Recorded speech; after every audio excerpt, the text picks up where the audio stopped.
మన భారతదేశంలో నగరీకరణ జరిగినప్పటికీ మన సంస్కృతి మాత్రం గ్రామీణ ప్రధానంగా విలసిల్లిన బృహత్ సభ్యత. ఇందులో ఉన్నత విద్యాభ్యాసం, బోధన ఎక్కువగా అడవులు, గ్రామీణ ప్రాంతాల్లో ఉన్న మహర్షుల ఆశ్రమాలలో జరిగేవి. ఉన్నతమైన జ్ఞానాన్ని పొందేందుకు నగరాల్లోని అత్యున్నత వర్గాల వారు, వారి సంతానం, చివరికి రాజులు, వారి వారసులు కూడా ఈ ఆశ్రమాలకు వెళ్ళవలసి ఉండేది. భారతదేశంలో ఒక విశిష్టమైన ప్రజాస్వామ్య ప్రధాన విజ్ఞాన వ్యవస్థ దేశవ్యాప్తంగా అమలులో ఉండేది. అయితే మొదట ఇస్లామిక్ దాడులు, ఆ తర్వాత క్రైస్తవ దురాక్రమణల కారణంగా గ్రామీణ ప్రజల కంటే పట్టణవాసులను ఉన్నతులుగా భావించే ఒక వివక్ష క్రమంగా ఏర్పడింది. పట్టణేతర ప్రాంతాలలో నివసించే వారిని చిన్నచూపు చూడటం, గ్రామీణ విజ్ఞానాన్ని నిర్లక్ష్యం చేసి పట్టణ నగర ప్రాంతాల్లోని జ్ఞానం కంటే తక్కువ చేసి చూడటం ప్రారంభమైంది. శాస్త్రీయం, జానపదం అనే పాశ్చాత్య దేశాల వర్గీకరణను భారత సమాజంపై రుద్ది పట్టణేతర ప్రాంతాల వారిని, మరీ ముఖ్యంగా గ్రామీణ ప్రాంతాల ప్రజలను ఏమీ తెలియని జానపదులుగా చూడటం మొదలైంది. శాస్త్రీయం కానిది అనాగరికమని, ఇది తక్కువ స్థాయిది అని మరో నిర్వచనాన్ని మన సమాజానికి నిర్దేశించారు.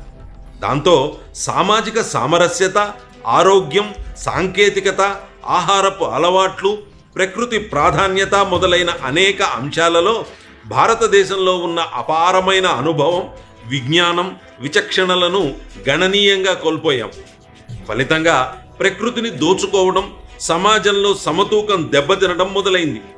ఈ కృత్రిమ విభజనను రూపుమాపి పట్టణ ప్రాంతాల్లోనే కాక ఇతర ప్రాంతాల్లో నివసించే ప్రజల గొప్ప జ్ఞానం, వివేకం, సాంస్కృతిక నైతికతను సమకాలీకరించి పట్టణవాసులతో అనుసంధానించాలి. భారతీయతకు ప్రాధాన్యతనిచ్చి ఆ దిశగా ఆలోచన, ఆచరణ చేసేవారిని ఒకే వేదికపై తీసుకువచ్చి తద్వారా సామాజిక ప్రధాన జీవన స్రవంతి కథనంలో మరుగుపడిన వర్గాల, సమాజాలకు ఒక స్థానం, ఒక స్వరం ఇవ్వడం అనేది లోక్ మంథన్ లక్ష్యం. తమ పూర్వీకుల నుంచి సంప్రదాయంగా వచ్చిన విజ్ఞానాన్ని, వివేకాన్ని వీరు తిరిగి దక్కించుకోవాలి. వారి ఆలోచన ధార, విశ్వాసాలు, జీవన విధానం, వారి దృక్పథం అనేక సహస్రాబ్దాలుగా వారి సమాజాన్ని నడిపిన సంస్థలు, వ్యవస్థలకు సంబంధించిన అంశాలను వెలికి తీసుకురావాలని లోక్ మంథన్ భావిస్తోంది.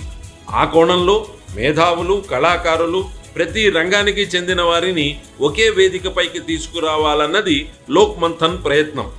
జానపదుల కళలు, జీవన శైలి, పద్ధతులు, సంప్రదాయాలు, సంస్థల వంటివన్నీ గొప్ప శాస్త్రీయ అంశాలుగా చెప్పుకుంటున్న వాటికి ఏమాత్రం తక్కువ కాదని ఘంటాపదంగా చూపించేందుకే ఈ బృహత్ కార్యక్రమం.